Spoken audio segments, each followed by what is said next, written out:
welcome back to my channel. This is Restore Refurb Works, and today we have a teardown and clean of this Razer Black Widow Tournament Edition keyboard.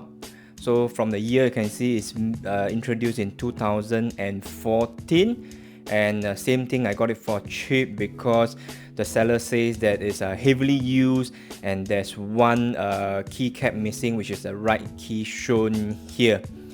Then after some checking, right, hooking it on the computer, I find that some of the keys are registering a double click, which is on the letter A, D, and the comma. So later on, we will tear down this thing and see how much dirt you have accumulated inside. So looking at the board, there is a USB-B connector, and it shows us clearly it's from the 2014 production.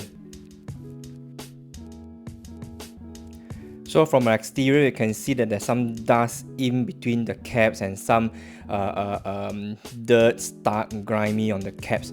After removing all the caps, after a while, you can see that the amount of dirt accumulated underneath the caps. So I guess that this ex-owner is living somewhere which is near the main road, dusty, or the keycaps are not being maintained, no regular cleaning. After removing it, I dump it in a solution of dishwasher and warm water. After soaking it a bit, I give it a good scrub using my trusty toothbrush, and we are waiting for it to dry up. After going through some research, right, usually for these keyboards, why it will register a double clicking or not clicking usually is a worn plastic parts in the switches, or there are too much dust or water ingestion that prevent the switch from registering a click or registering a double click. So after scrubbing all these keys, right, I again put it into some clear warm water to soak and remove the detergent.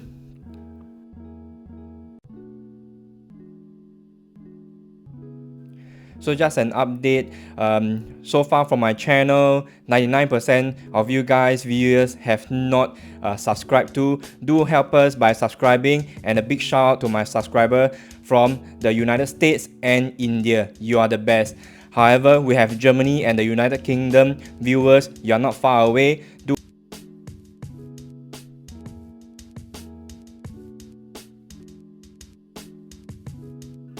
Next, we'll be moving on to tackle the board itself. First of all, we need to remove the rubber feet.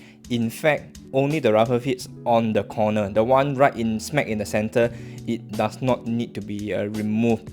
So from there, after that, there's 6 screws. These are self-tapping screws. We need to remove it. So then we should be able to access the board. So before that, there are a few clips, 2 clips on the side. 2 sides in fact, then 4 clips on the front of the board. You just need to use a very thin plastic prying tool, slot it in and give it a slight pry. Then you'll be able to remove it. Then to see where the clips are, do forward to the video at the 10-minute 52-second mark. Then I will show you where the clips are.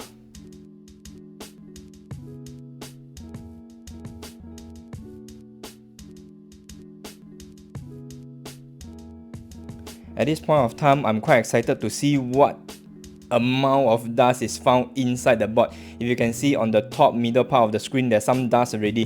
Before that, I did some vacuuming, and let's have a look.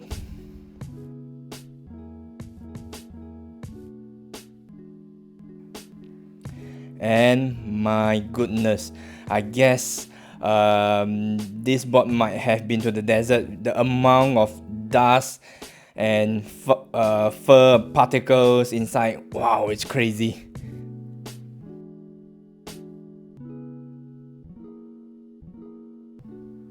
Enjoy, guys. I know you guys like it. You like to see me clean all this dirt. Ooh.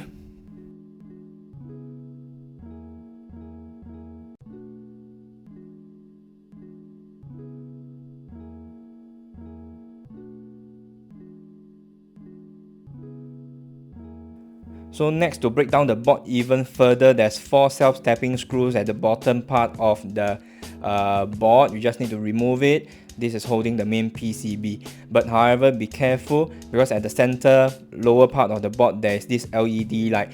Later on, when removing it, just need to slot it outwards up on the 12 o'clock side, then you'll be safe. Otherwise, the translucent clip will be able to be removed as well.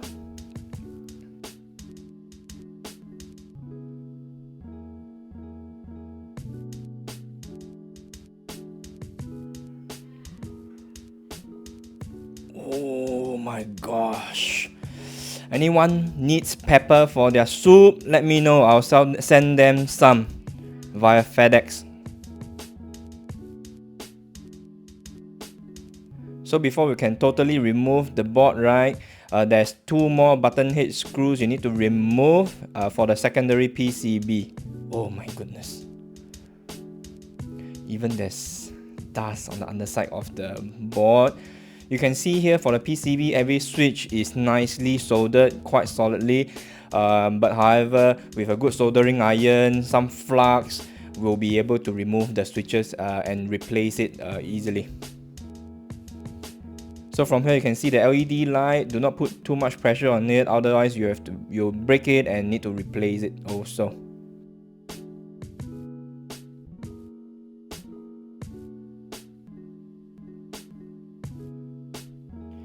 So again, today I'll just do a simple basic cleanup. Later on, when the switches are here, right, I will replace the switches and hopefully remove the main metal housing and clean further into the board. So I've ordered some Gateron blue switches to replace the faulty ones. Stay tuned for the upcoming videos.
So for the rubber fits, they are quite thick and like a silicone material. We just need to use some glue gun and remove the double-sided tape, then we'll be able to replace it.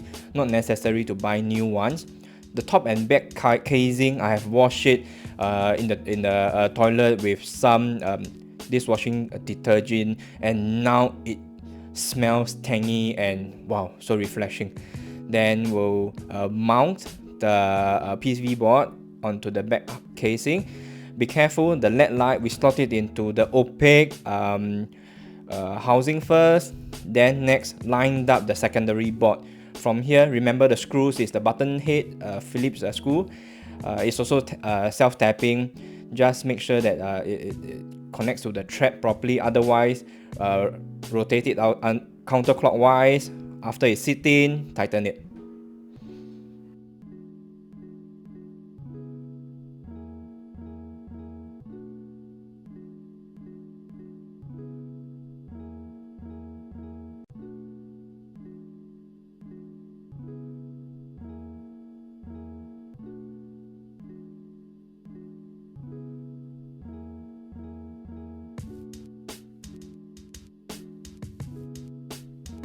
So after this, 4 more self-tapping screws for the top of the PCB. So the remaining screws now left will be the same dimension and length, so not necessary to fret over which one goes in first, which position.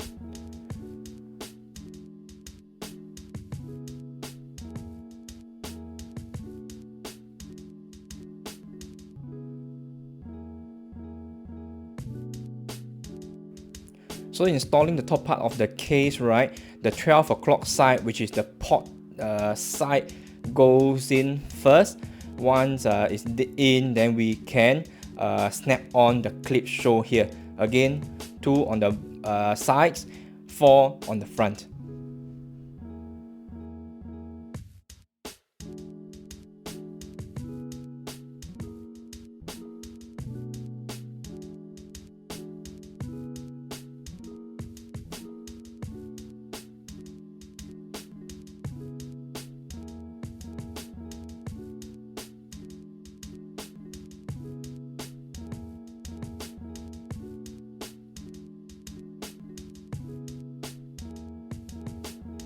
Next, 6 more screws for the bottom side of the PCB, and usually what I'll do is I'll secure half of it, plug it up, make sure the buttons are working, there's lights, then I will totally close it up.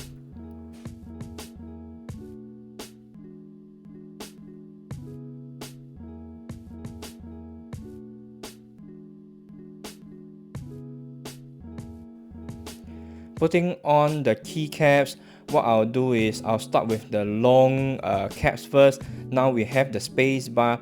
The stabilizer bar hooks on the 12 o'clock side. Then there's a hook. We push it in, make sure both sides are engaged.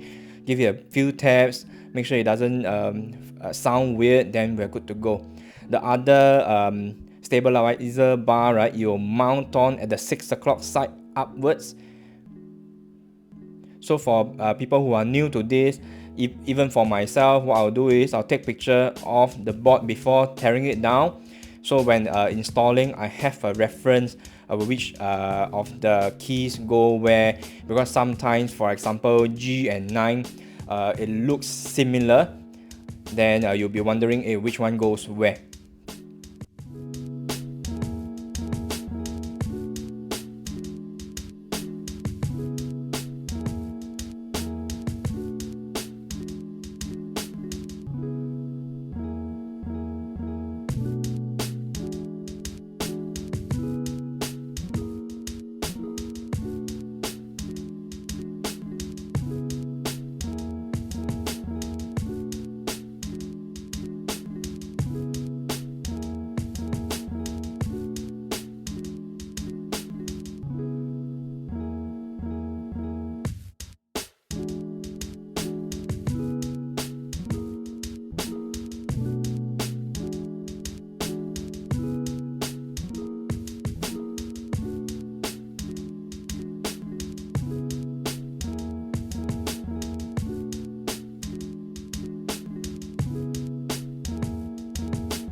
So about completing the teardown and clean, I found some keycaps from the wife's stash.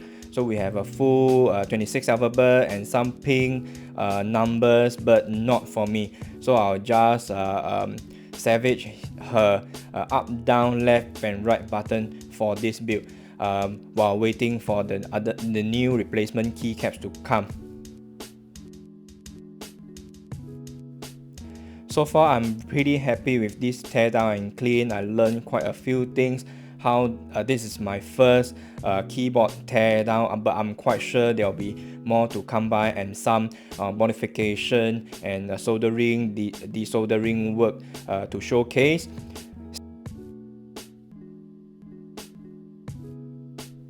So a last cleanup with some IPA and we are done. I hope you guys have enjoyed the video and it have taught you how to dismantle and clean up your keyboard.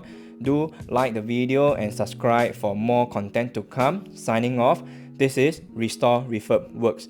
So guys, I'm on Instagram as well. Below will be my Instagram handle.